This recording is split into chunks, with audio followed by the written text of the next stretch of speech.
La Bible s'ouvre sur la première des relations humaines, qui est mariage. Dieu crée l'homme et la femme, et il les crée en sorte que, de suite, dans la foulée, ils s'émerveillent l'un de l'autre. L'homme devant la femme est ému. En hébreu, il dit « Waouh !» Quelque chose comme ça. C'est la chair de ma chair, l'os de mes os, c'est elle. Mais savez-vous que la Bible se termine aussi avec un mariage? La Bible se termine avec le mariage du peuple de Dieu avec Dieu. Et il a ainsi ordonné que le mariage soit en quelque sorte l'illustration de ce que sera l'union de tous ceux et de toutes celles qui sont sauvés. Moi, je trouve ça extraordinaire comme image. La Bible ne nous présente pas la foi et le fait d'appartenir à une église comme une religion. Je m'ennuierais mortellement à servir dans le contexte d'une religion. Je souhaite à personne d'être religieux, et si vous êtes là pour la première fois ou les premières fois, j'aimerais que vous réalisiez à quel point on est anti-religieux, quelque part. Bien sûr, il y a des normes, bien sûr, on se réunit à certaines heures, bien sûr, il y a des gestes symboliques, mais quelque part, ils sont là pour soutenir une spiritualité, une vie, et certainement pas pour qu'on puisse comme ça apaiser Dieu ou, en quelque part, recevoir de lui quelque chose parce qu'on aurait fait tout ce qu'il fallait le dimanche matin, maintenant basta, on peut vivre comme on veut, du lundi au samedi. Il n'en est rien. On vit quelque chose avec Dieu qui est précisément un mariage. Et je trouve assez intéressant que la Bible s'ouvre avec un mariage terrestre, corporel, physique, avec tous les éléments de merveilles qui sont associés avec l'image qui nous est donnée dans un monde parfait de Genèse chapitre 1 et 2, et se termine avec un mariage non moins réel, mais d'une autre connotation qui est, lui, spirituel, qui est l'union de tous les rachetés avec Dieu. Nous allons vivre éternellement en tant qu'épouse de Dieu. Une notion intéressante, non? Je trouve, en tout cas. Parce qu'il y a toute la notion de jouissance de la relation, il y a toute la notion de l'harmonie et de l'unité, il y a toutes les notions belles, parfaites, pures de ce que peut être le mariage. Premier chapitre, donc, s'ouvre sur le mariage. Dernier chapitre se clôt sur le mariage. Le problème, c'est qu'entre ces deux, il y a un certain nombre de chapitres qui montrent que le mariage, c'est pas si facile. Ceux qui ne sont pas mariés n'ont pas souri. Les autres, je les ai vus. Et donc, on réalise que le mariage n'est pas qu'une situation particulièrement aisée, parce que entre ce moment de création et ce moment de gloire se trouve justement un événement de chute. Il y a rupture des relations entre Dieu et les hommes. C'est pas une rupture qui est due à la sexualité, comme certains commentaires veulent l'imaginer. Ce n'est pas une rupture qui est liée à une certaine forme d'écologie. Il ne fallait pas prendre ce fruit parce qu'il était ou je ne sais pas quoi. C'est simplement que l'homme a pris son indépendance, son autonomie morale. Il a décidé de choisir pour lui-même ce qui serait bien de ce qui ne serait pas bien. Et Dieu l'a exclu de sa présence. Nous vivons exclus de sa présence et dès les premiers chapitres, on voit que ça a une incidence directe sur la vie de couple. Le mec prend deux femmes. C'est son nom, c'est extraordinaire. Tout de suite après, on voit toute une série de difficultés qui sont inhérentes à l'égoïsme humain. La vie de couple foire, et elle foire gravement. Aujourd'hui, en France, on célèbre 245 141 mariages, ce sont les stats de 2009, contre 516 000 en 1946. Mais on va aussi répertorier 127 000 divorces. Chaque fois qu'on célèbre deux mariages, on répertorie un divorce. Les chiffres communément admis concernant le divorce en France aujourd'hui montrent qu'il y a 42 divorces pour 100 mariages et que ces chiffres sont en augmentation. Si on regarde les statistiques, on remarque que le plus difficile des caps, c'est à la 5e année. Et on remarque aussi qu'avec le temps, alors je vous explique, ça c'est le nombre d'années de mariage, et ça c'est le nombre de divorces pour 1000 mariages. Et ce qu'on réalise, et je voudrais que ce soit une leçon pour ceux qui sont nouvellement mariés, ce qu'on réalise, c'est que les temps les plus durs sont les premières années. Et qu'il faut passer un certain cap, et qu'une fois qu'on a passé ce cap, on a de moins en moins de chances d'accepter le divorce comme moyen de résoudre un problème. Parce que dans un mariage, il y aura Quelques-uns ont compris ce que je voulais dire, donc ça correspond à une réalité. Je le comprends. Je suis reconnaissant pour la patience de mon épouse devant l'égoïsme de son mari et la difficulté pour moi à faire en sorte que notre mariage soit vraiment le reflet de soit le premier, soit le dernier chapitre de l'Écriture. Et la situation est là. Cette situation de la vie conjugale est un défi. Elle est un défi et on remarque aussi que les gens qui s'engagent courageusement dans le mariage aussi ont tendance à raccourcir de plus en plus la durée de leur mariage. Avant, c'était 5 ans. Au bout de 5 ans, fini. Maintenant, c'est plus au bout de 4 ans. Et on se rend compte que c'est peut-être aussi une tendance que, si ça ne marche pas, on arrête. C'est vraiment une difficulté. Alors, si j'en parle, ce n'est pas parce que, pour mettre quiconque mal à l'aise, le divorce fait partie de la réalité d'un monde déchu. Le divorce n'est pas le péché absolu des couples et de la vie.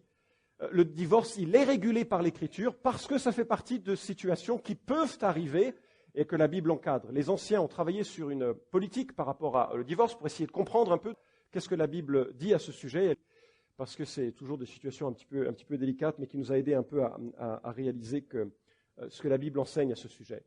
C'est une réalité que Dieu encadre, mais ce n'est pas une réalité qui détruit tout. C'est une situation qui reflète le péché de l'homme et de la femme, mais ce n'est pas une situation dont on ne se relève pas en disant que ça y est, c'est terminé. D'accord ? Alors, ce matin, on va, parce que c'est le texte que Dieu nous impose dans la lecture qui est nôtre, on va parler un peu du couple. Et ça m'embarrasse un peu d'en parler parce que je sais qu'il y a dans la salle des gens qui sont autrement qualifiés que moi pour parler de l'accompagnement du couple, du développement de la vie de couple. Et quelque part, l'apôtre Paul ici évoque le sujet sous un angle théologique.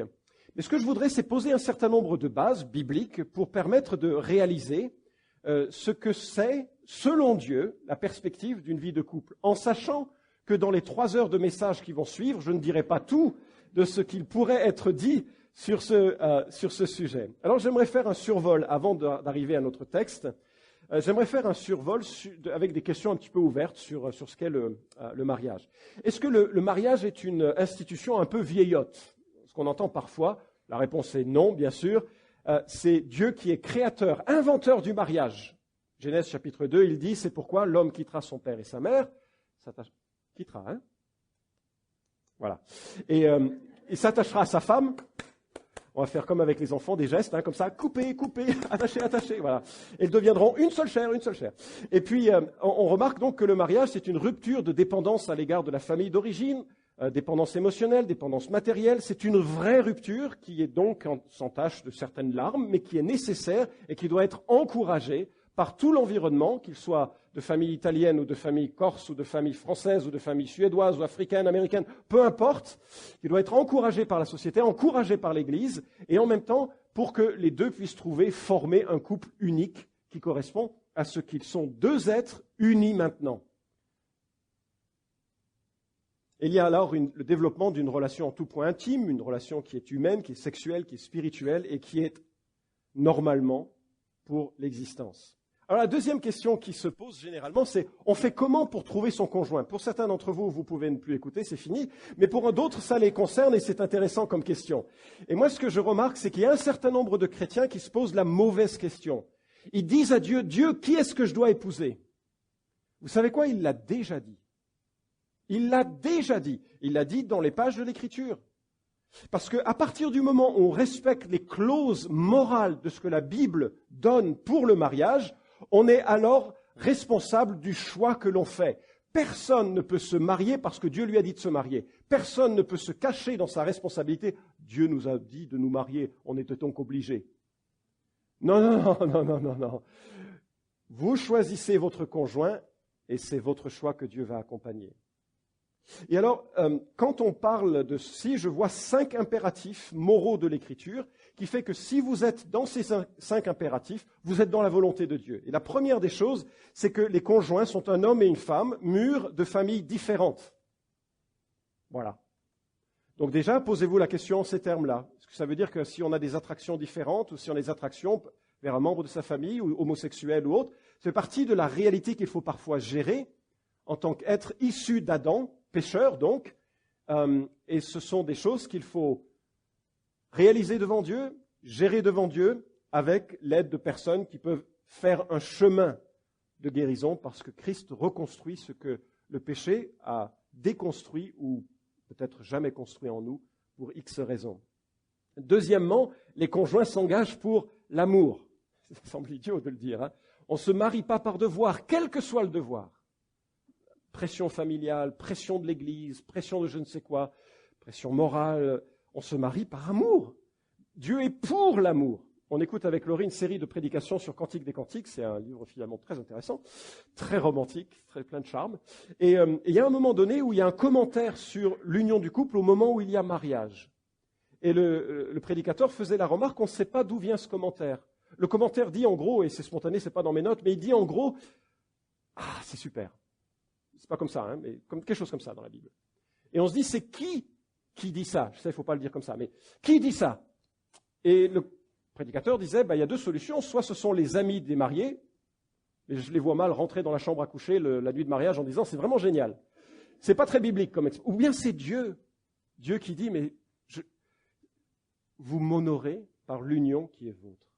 Un couple s'unit par amour et reflète en cela à la gloire de l'intention du Créateur. Troisièmement, les conjoints partagent une même foi. Alors quand on utilise ce genre de vocabulaire, on dit « Ah, ça c'est sectaire ». En fait, ce n'est pas du tout sectaire, c'est salutaire. Et je vous explique pourquoi. Parce que sans avoir une même foi, on n'a pas les mêmes manières de construire un couple à long terme. L'une des choses les plus importantes, c'est de développer des mêmes valeurs. Et la foi donne des valeurs. Et c'est déjà difficile quand deux chrétiens qui ont les mêmes valeurs, qui s'attachent à l'Écriture, veulent développer une vie de couple qui soit harmonieuse. Alors vous imaginez quand il y a un grand écart qui est à faire, qu'est-ce qu'on fait le dimanche, qu'est-ce qu'on fait de notre argent, qu'est-ce qu'on fait de ce qu'on dit aux enfants, quelle éducation on donne. C'est vraiment déjà des éléments supplémentaires de tension. Une quatrième perspective là-dessus, c'est que les conjoints s'engagent pour toute la vie. Alors bien sûr, dans la réalité du péché, il y aura peut-être d'autres situations, mais le point de départ, c'est pas on va essayer 2 ans. Non, maintenant qu'on a vu le graphe que j'ai proposé, on va essayer 5 ans, après on verra. C'est l'idée qu'on s'engage, et on s'engage. Et puis, cinquièmement, les conjoints se préservent de relations sexuelles en dehors du mariage. Et ça, c'est une situation évidemment moins comprise, mais moi j'invite ici les jeunes à être des rebelles. À l'époque des années 60, être rebelle, c'était coucher avec tout le monde. Aujourd'hui, être rebelle pour un jeune, c'est de dire non, je veux t'aimer pour qui tu es en tant que personne, et alors après, par contre, on va faire tout. Bon, voilà. Dans le sens où le couple serait en quelque sorte une sorte de triptyque. J'aime bien cette illustration, elle vaut ce qu'elle vaut, elle n'est pas complète, mais c'est en quelque sorte une attraction qui est forte, c'est de l'amour, c'est du désir, je ne peux pas penser une vie sans toi, juste là, un angle. Un autre côté, c'est on a des mêmes valeurs, dont la foi, dont un certain nombre de choses. Et puis le troisième, c'est l'intimité sexuelle. Et c'est vraiment important dans un couple, mais en même temps, c'est ce qui suit le reste. Et lorsqu'on construit un couple dans ce sens-là, qu'est-ce qui se passe? C'est un peu instable. Parce que c'est facile de coucher avec quelqu'un, normalement. Mais le mariage, c'est pas coucher avec quelqu'un seulement, c'est se lever avec quelqu'un. Et ce qu'on réalise, c'est que le plus dur, c'est se lever avec quelqu'un. Mais quand on s'est levé avec quelqu'un et qu'on a passé la journée avec quelqu'un, on peut coucher le soir avec quelqu'un. Vous voyez ce que je veux dire? Certains oui, certains non. Certains, je ne veux pas que vous compreniez d'ailleurs. Mais la perspective est la suivante, c'est qu'on pose dans ce sens-là. Et évidemment, c'est le défi aujourd'hui. C'est le défi, c'est anti-actualité, c'est une autre manière de vivre la vie de couple. Moi, je voudrais aussi dire que Dieu est un Dieu de grâce, qui prend la vie de l'ensemble des uns et des autres qui peut-être n'avons pas vécu selon l'intention de Dieu pour reconstruire. Mais voilà ce que Dieu dit. Tu es dans la volonté de Dieu si tu souhaites te marier, dans la mesure où tu es dans ce cadre-là. Et après, tu es responsable de ce choix-là. Moi, je trouve que dans ce contexte, il faut évidemment prendre le temps de suivre une bonne préparation au mariage. Je suis reconnaissant pour ceux et celles, il y en a plusieurs dans l'Église qui ont la capacité d'accompagner un couple et de le faire réfléchir. Il y a des choses que l'on ne perçoit pas qui viennent de notre famille, qui viennent de notre histoire sexuelle, qui viennent d'un ensemble d'éléments et qui fait qu'on arrive au mariage et on se dit « Ah !» Et la préparation au mariage est quelque chose qui permet de déjouer un certain nombre de pièges et de permettre d'asseoir à long terme ce qu'est ce choix-là. Troisième question générale, quel est le statut du mariage ? Le mariage est à la fois une alliance et une responsabilité. Alors c'est intéressant le terme alliance dans la Bible parce qu'une alliance, elle est avant tout cette histoire de l'alliance de Dieu avec les hommes. Et ce qui est remarquable dans les alliances de Dieu avec les hommes, c'est que certaines d'entre elles étaient unilatérales et d'autres étaient bilatérales. Par exemple, dans l'alliance avec Moïse, et c'est celle qui, quelque part, le plus reflète l'alliance entre Dieu et les hommes, et cette alliance qui nous unit à lui, dans l'alliance avec Moïse, Dieu fait alliance avec Abraham, et il prend un animal, et il le coupe en deux. Ne le faites pas, ça ne sert à rien aujourd'hui. D'accord ? C'était juste pour l'époque. Et c'était une manière habituelle à l'époque pour signer une alliance. On coupait l'animal en deux, on le mettait de part et d'autre avec un petit sentier au milieu, et puis, quand on signait une alliance, les deux partenaires marchaient au milieu de la bête coupée en deux. Oui, c'est bienvenue, on est content d'être dans le Nouveau Testament. On marchait au milieu des deux, et on disait quelque chose comme « Si jamais je romps l'alliance, qu'il m'arrive ce qui est arrivé à l'animal. » Ça calme. Ça calme. C'était un graphique. Qu'est-ce qui se passe avec l'alliance avec Abraham ? Dieu est le seul qui passe au milieu. Qu'est-ce qu'il veut dire par là ? C'est ça une alliance unilatérale. Et c'est ça le salut d'ailleurs. Je trouve ça extraordinaire parce que quand Dieu a signé son alliance, il est le seul à l'avoir signée. On n'est pas capable de nous sauver, on est capable d'être sauvé. Et lorsque l'on est sauvé, Dieu dit « Je garde mon alliance, je l'ai signée de mon sang ».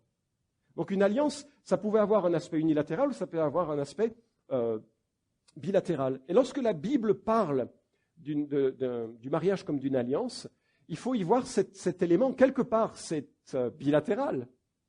Et on a une responsabilité à faire vivre un mariage. On n'est pas marié le jour où on a signé, ça y est, on s'est marié. On est marié dans le sens où on vit une vie de marié et on développe ceci. Un mariage n'est pas un contrat, c'est une vie, évidemment. Évidemment. Et la quatrième remarque générale, avant que nous arrivions sur notre texte, c'est le fait que la Bible présente le mariage comme l'image de Christ et de l'Église. Et alors, ce qui est remarquable dans cette image, c'est que finalement, l'institution du mariage, qui est une institution temporaire, dans le sens où, quand on sera avec Christ pour l'éternité, il n'y aura pas d'institution de mariage. On sera, je suis convaincu, que je serai avec Laurie, que nous serons ensemble, que l'on vivra avec l'ensemble des rachetés, mais plus dans une relation maritale. Ce que semble nous dire l'Écriture. On ne se mariera pas dans le ciel, sur la nouvelle terre. Mais par contre, on se reconnaîtra, on vivra les éléments, on va poursuivre les éléments que l'on a construits en dehors d'un cadre du mariage. Et donc, ça nous donne l'idée que le mariage, quelque part, il doit être là pour illustrer le couple. Ça va être très important pour arriver à la suite de notre texte. Normalement, on regarde un mariage d'un homme et d'une femme qui aiment Jésus, et on se dit, vous êtes bizarres. Qu'est-ce que vous cherchez à vivre tous les deux ? Et normalement, un couple dirait, on cherche à représenter Christ et l'Église. Et on dit, ah d'accord, c'est ça. Et le mariage est l'image de l'alliance de Dieu avec les hommes. Et ça nous donne un repère. On se donne à soi-même, on se donne à nos enfants, on se donne à l'Église, on se donne aux personnes un repère, une image de cela. Et là, l'apôtre Paul, il dit en Éphésiens 5, ce ne sera pas le texte sur lequel on va rester, mais l'apôtre Paul dit en Éphésiens chapitre 5, quelque chose qui l'évoque sous l'angle d'un mystère. C'est un peu mystérieux cette histoire. On voit un couple marié, on se dit, ouah, tiens, ça, Christ et l'Église. C'est bizarre. Alors, puisque j'ai parlé de Éphésiens 5, nous avons le texte le plus complet de ce que je vais évoquer dans ce livre. Donc avant de venir à Colossiens, j'aimerais remarquer avec vous Éphésiens chapitre 5. Je vais juste le lire en forme d'introduction, puis on plonge sur Colossiens. Et ça commence au verset 21. « Soumettez-vous les uns aux autres dans la crainte de Christ. Femmes, soyez soumises chacune à votre mari comme au Seigneur, car le mari est le chef de la femme, comme Christ est le chef de l'Église, qui est son corps et dont il est le sauveur. comme l'Église se soumet au Christ, que les femmes se soumettent en tout chacune à son mari. Marie, aimez chacun votre femme, comme le Christ a aimé l'Église et s'est livré lui-même pour elle, afin de la sanctifier après l'avoir purifiée par l'eau et la parole, pour faire paraître devant lui cette Église glorieuse, sans tache, ni ride, ni rien de semblable, mais sainte et sans défaut. De même, les maris doivent aimer leurs femmes comme leur propre corps. Celui qui aime sa femme s'aime lui-même. Jamais personne, en effet, n'a haï sa propre chair, mais il la nourrit et en prend soin, comme le Christ le fait pour l'Église. Parce que nous sommes membres de son corps, c'est pourquoi l'homme quittera son père et sa mère pour s'attacher à sa femme, et les deux deviendront une seule chair. Ce mystère est grand, je dis cela par rapport à Christ et à l'Église. Du reste, que chacun de vous aime sa femme comme lui-même, et que la femme respecte son mari. Voilà. Alors maintenant, on va ouvrir la Bible à Colossiens chapitre 3, et j'aurais dû prêcher avec un garde du corps. Et on prend l'instruction qui nous est laissée, qui est beaucoup plus courte, donc je vous inviterai à faire des allers-retours. L'instruction qui nous est laissée en Colossiens chapitre 3, à partir du verset 18. Et la première chose que je voudrais observer, c'est ce que Dieu dit aux épouses. Colossiens chapitre 3, verset 18. « Femmes, soyez soumises chacune à votre mari comme il convient dans le Seigneur. » Vous voyez pourquoi je parlais de garde du corps. Alors je suis conscient que ce passage a suscité la colère des féministes. Et je suis conscient qu'il a aussi été mal utilisé, non, il a été abusé par des sociétés. Alors il y a plusieurs manières de le voir, ce verset. Le premier verset, c'est que certains commentateurs libéraux pensent que Paul est misogyne. Et comme il est misogyne, on ne va pas écouter ce qu'il dit quand il est misogyne. Le problème, c'est que nous qui sommes chrétiens, on se dit, oui, c'est Paul qui a écrit, mais il y a deux auteurs dans chaque livre de la Bible, n'est-ce pas ? Il y a l'auteur humain et il y a l'auteur divin. La Bible dit que toute écriture est inspirée de Dieu. Et alors, si Paul était misogyne, Dieu serait misogyne. Là, on aurait un vrai problème. Or, la Bible est libératrice vis-à-vis de ces questions-là, même si on va le voir ce que ça veut dire dans un instant. La Bible est libératrice, elle ne permet aucunement de distinguer les hommes et les femmes dans leur accès à Dieu. Galates, chapitre quelque chose, verset quelque chose dit, « Il n'y a maintenant plus ni homme ni femme. Nous sommes dans notre rang à Christ, au même niveau, au même rang. » La Bible est très en avance sur les temps de l'époque, avec la possibilité pour une femme d'hériter, etc. Je ne vais pas rentrer, ce n'est pas tout à fait mon thème, mais le fait de dire que la Bible est misogyne est une perspective totalement erronée. Deuxième manière de voir ce texte, c'est de dire Paul reprend la structure sociale de l'époque, rien de plus. À l'époque, il est vrai, et vous trouverez plein de livres, que ce soit chez, je crois, Sénèque a écrit à ce sujet, puis Platon, etc., sur l'ordre domestique.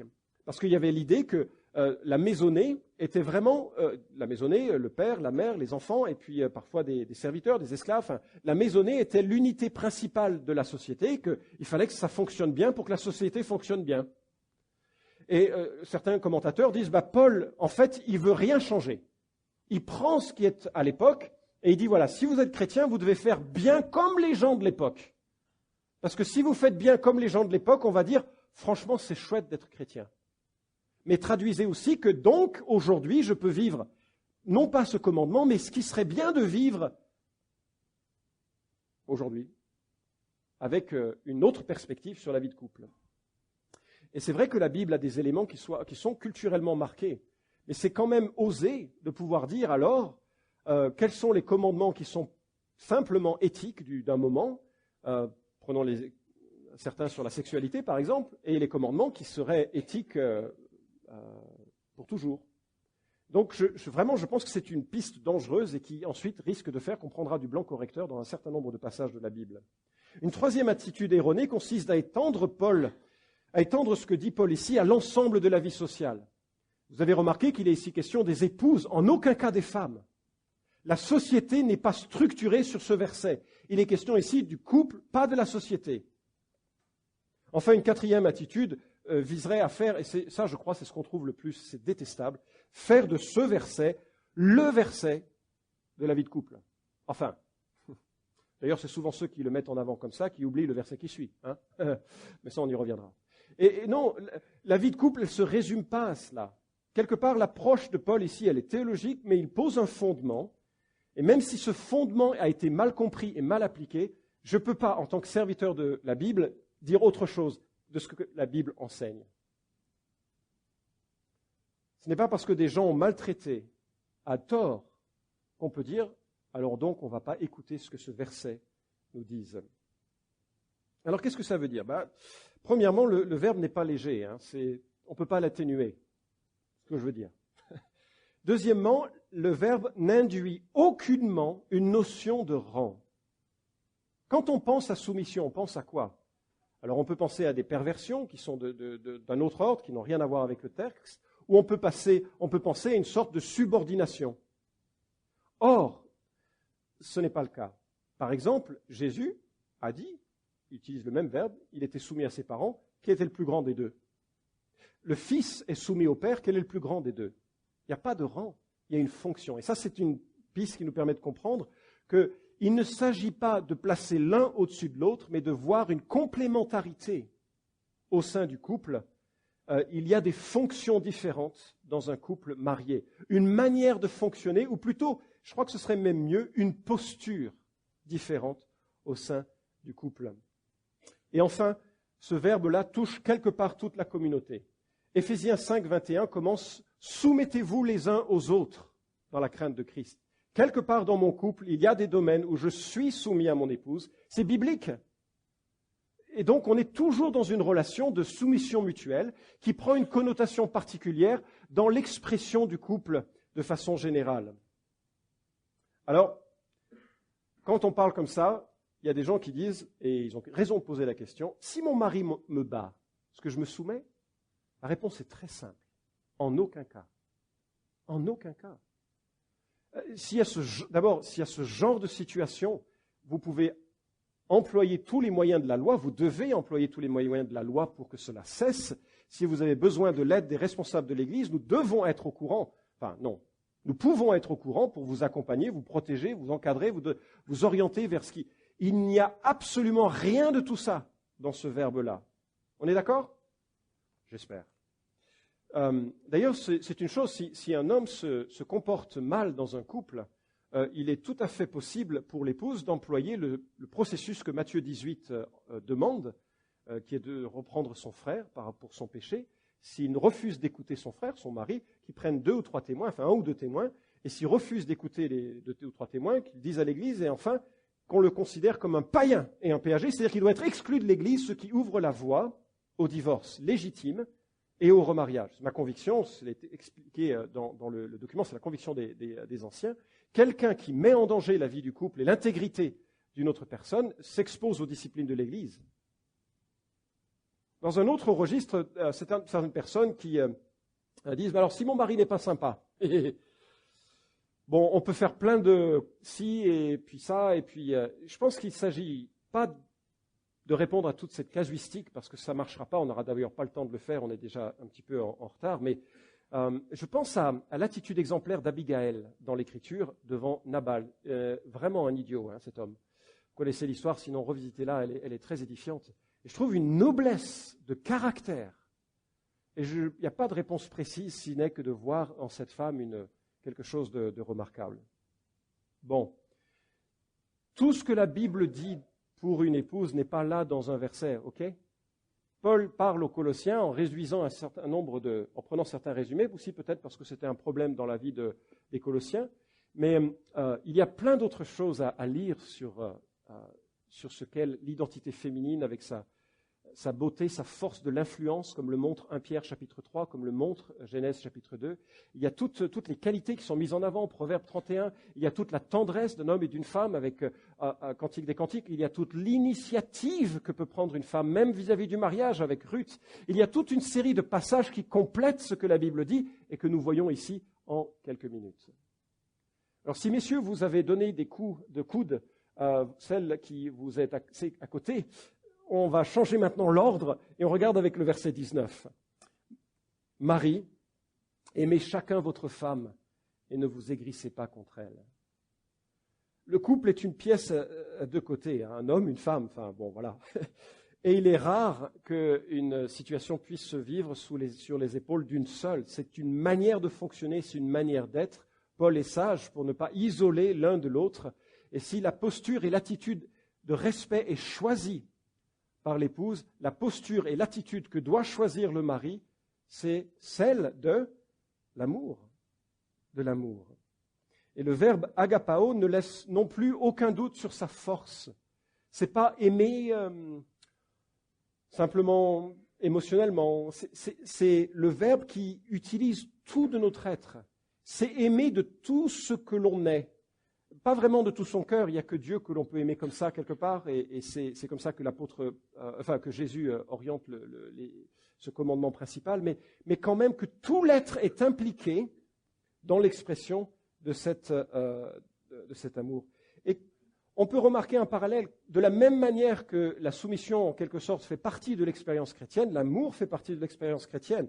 Luc 6, 27, je vous dis à vous qui m'écoutez, aimez vos ennemis, faites du bien à ceux qui vous haïssent. Jean 13, 34, je vous donne un commandement nouveau, aimez-vous les uns les autres, comme je vous ai aimé. Vous aussi, aimez-vous les uns les autres. Et on le retrouve tellement souvent que ce serait un petit peu rébarbatif d'en faire la liste. Donc, l'amour dont il est question puise dans la totalité de l'être. L'amour conjugal a de multiples dimensions, de l'affection, de la sensualité, de l'émotion, des réconciliations aussi. Je crois que fondamentalement, le devoir de maintien du couple par l'amour appartient à l'homme, parce que c'est l'accent qui est posé sur l'homme. Le devoir principal de maintien du couple est de l'ordre du respect et de l'honneur de l'autre dans ce qui était exprimé dans le verset précédent. Et quand l'apôtre Paul en parle, il utilise en Éphésiens 5 la métaphore, je l'ai souligné, de Christ et de l'Église. Et ça, franchement, pour nous, messieurs, qui sommes mariés, c'est assez effrayant. Vous ne trouvez pas? Parce que l'apôtre, il dit, vous devez aimer votre épouse, comment? Comme Christ a aimé l'Église. Je veux dire, c'est pas comme David a aimé Abigail. Hein? Non, d'ailleurs, ça n'aurait pas été un bon exemple. C'est vraiment énorme. Parce que qu'est-ce que Christ a fait pour l'Église? Eh bien, avant que le monde existe, il a dit, cette épouse-là, je vais la choisir. Et il l'a choisie, puisque nous avons été choisis avant que le monde existe, cette épouse-là, il l'a choisie en sachant pertinemment qu'elle serait un peu crasseuse. Je parle de nous, hein. Parce qu'il a créé ce monde-là en sachant que ce monde-là, il allait chuter, il allait tomber dans le péché, et il a dit, mais moi je les aime. Mais moi je les aime. Et je vais faire un plan pour les sauver. Et je vais les laver. Et quand ils viendront à moi, ils seront lavés de toute faute. Ils seront comme une épouse revêtue d'une robe blanche. Donc, Jésus, il a pensé à son épouse et il a dit, je la choisis même si elle est... Voilà. Et je vais mourir pour elle. Je vais sacrifier ma vie pour mon épouse. Mon sang va couler, mon ambition va couler, mon émotion va dépérir lorsque dans le jardin de Gethsémanée, je vais dire, si seulement tu pouvais éloigner de moi cette coupe, la coupe du sacrifice, mais pas ma volonté, la tienne. Et il a choisi d'aimer au prix du sacrifice. Et c'est pas que ça. Non seulement il a choisi d'aimer au prix du sacrifice, mais il a choisi d'intercéder pour elle, de vivre pour elle, de la revêtir de dons spirituels, de l'équiper pour son service, de l'envoyer en mission sur terre, et un jour peut-être très très proche, un jour de la rassembler devant lui, achevée, sans tache ni ride. Ça aussi, c'est nous dont il est question. Alléluia! Voilà à quoi ressemble l'amour de Christ, voilà à quoi ressemble l'amour du mari. Peut-être vous vous dites, mais je suis pas mal quand même en amour. Je suis pas mal. Voilà. Alors, 1 Corinthiens 13, généralement, nous aide à voir ce que ça veut dire. Mais ce que je vous propose, pour que ça soit encore plus pertinent, c'est de remplacer les descriptions impersonnelles en plaçant le prénom de votre conjoint et en changeant avec « je ». Avec Laurie, je suis patient. Je suis serviable. Je ne suis pas envieux. Je ne me vante pas. Je ne m'enfle pas d'orgueil. Je ne fais rien de malhonnête. Je ne cherche pas mon intérêt. Je ne m'irrite pas. Je ne médite pas le mal. Je ne me réjouis pas de l'injustice. Je me réjouis de la vérité. Je pardonne tout. Je crois tout. j'espère tout, je supporte tout. Entre la soumission et l'amour, vous choisissez quoi? Et finalement, l'apôtre Paul fait le constat, réaliste mais curieux, que les dimensions du couple ne peuvent pas se réduire à cela, mais qu'elles vont se heurter à un conflit. Et il ajoute, sans qu'il y ait de l'amertume.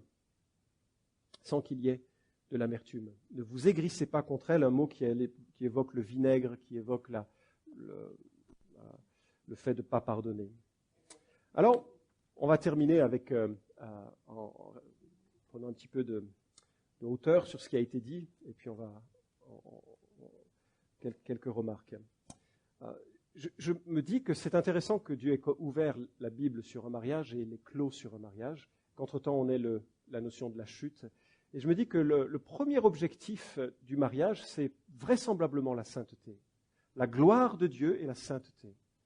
Et que quand on cherche ça en avant, alors on en cueille le fruit de tendresse, d'amour, de repos mutuel, d'acceptation et d'appréciation mutuelle.